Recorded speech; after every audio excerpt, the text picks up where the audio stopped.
Hi, my name's Dan Phillips. I am a second year speech and language therapy student.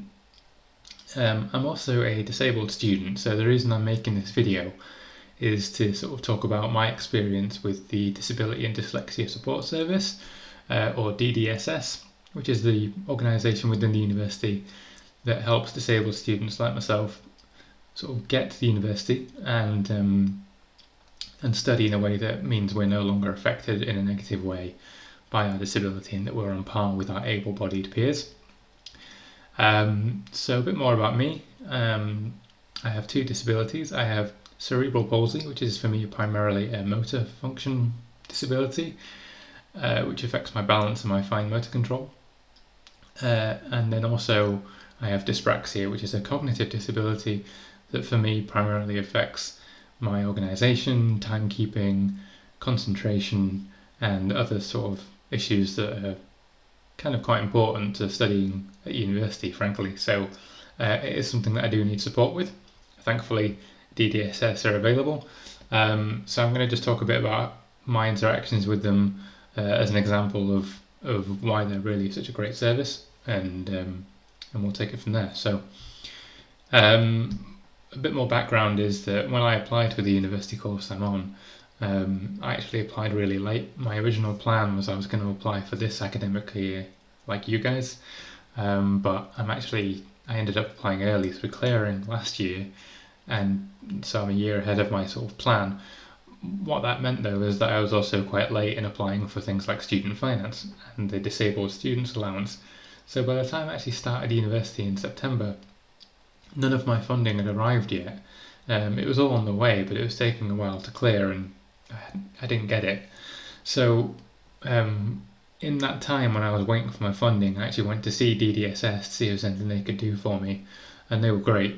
What they did was I had a meeting with one of their advisors, and they set me up with a whole bunch of stuff, sort of short term, while I was waiting for my money to come through. They got me a taxi account with a local taxi firm, so I had no trouble getting to and from university.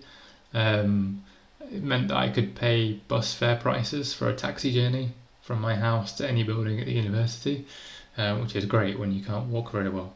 And then they set me up with a computer because I needed the IT support while I was waiting for my own computer with specialist software and stuff. That was great. So that tided me over for a couple of months. And they also contacted the university on my behalf in my department to make sure that they were aware, with my consent obviously, that I was disabled, and that they could offer sort of things like extra time in exams and with my assignments and stuff like that. The other thing they did was they put me in touch with the Study Skills Centre 301 and some tutors at the English Language Teaching Centre who were sort of specialists in tuition with disabled students, and they helped me sort of build a study plan and sort of go through a few other bits and bobs like that to make sure that I was kind of coping well academically and make sure I was on the right track and not kind of doing things that were holding me back or sort of negatively affecting me in any way. So that was really useful actually. That was really good. And you should always speak to them if you are disabled. Even if you have your funding, I should say, you should always go and see them anyway, because there's things they can do for you, even when your funding's in place, especially with the academic support stuff. That's always really helpful.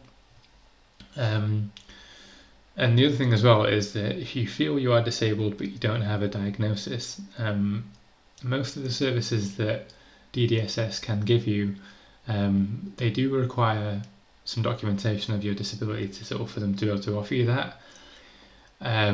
But if you feel you're disabled but you don't have that documentation, one thing you can do is you can go and speak to them, and they will help you get it as quickly as possible in the best way possible, to sort of speed things along and to make sure that you eventually get the full range of support needed to make sure that you're not held back by your disability at all. They really are a great service. They're super friendly. They're really helpful. You can contact them through the website or by phone, or you can contact them on site, on campus. Their building is just opposite the Students' Union main entrance, underneath the concourse. you can't miss it, and you should definitely pay them a visit if you feel you're in that sort of position or if you are disabled. I really can't recommend it enough. I think they're essential, and they will do everything they can to help you. I'm absolutely sure of that. So I hope this video sort of gives you an idea of what my experience has been like with them. Everyone's a little different, so you know, don't think they can't offer you any support if your condition isn't like mine. They absolutely can. They really are fantastic, and I hope you pay them a visit if you need to. But that's all from me. Thanks for watching. Cheers.